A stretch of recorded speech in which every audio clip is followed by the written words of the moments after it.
Hello, thank you for joining this presentation on the Indonesian Green Sukuk or Islamic Bond of Climate Change, a revisited analysis by Dodik Siswantoro and Henry Wirya Surya. The first Green Sukuk issuance or Islamic bond issuance in 2018 showed that many investors were aware of the green issue, especially related to climate change. However, the performance of the securities after the issuance was not so good, as the price decreased due to euro strengthening compared to US dollar.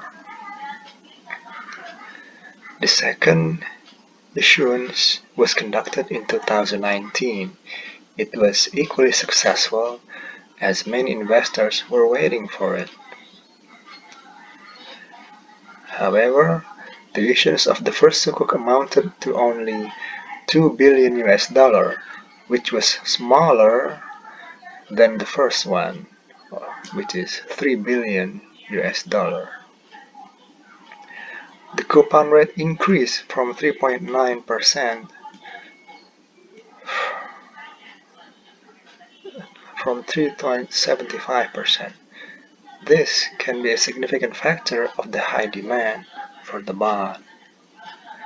The paper discussed the performance of the second Indonesian Green Sukuk bond concerning the climate change, which was absent in previous papers. It would discuss the performance of the second Indonesian Green Sukuk bond, which analyzes the trend analysis and yield to maturity. On the chart of the performance at first date issuance, we see that the currency performance of euro against US dollar does not correlate to the price movement of the green bonds, which is issued in euro or US dollar based. You can see that Indonesian Green Sukuk declined. The IDN identifier declined until November 2018. It started to increase above the normal price in the early February 2019. The conventional Indonesian bond decreased sharply until September 2018. Although it started to increase, the performance was still under Indonesian Green Sukuk. Similar pattern arise from the French and Belgian green bond. The French was performing better, while Poland remained stable along the period of analysis. We also see that each type of the same denomination currency basis, for example euro in Belgium and French, and US dollar denominated in Indonesian green bond, which is Islamic or conventional, has similar pattern. From the statistic descriptive of the green bonds, you can see that for investors which have a long-term investment period, yield to maturity can be a benchmark. In this case, Indonesian Green Sukuk can be the best choice for long-term investment until maturity. However, the conventional green bond has higher yield to maturity than the Islamic green bond.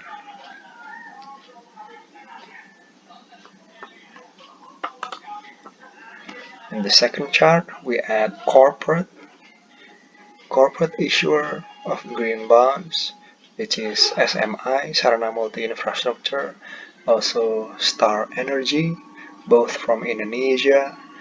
We see that second Indonesian Green Sukuk, IDN2, outperformed in the price performance than the first issuance or IDN. We also saw the conventional green bonds from Indonesia and the corporate SMI bonds were more volatile than the Indonesian government bond green bonds. The Star Energy, one of the corporate issuer of the green bond in Indonesia, was the most outperforming, but it decreased sharply at the end of February 2020.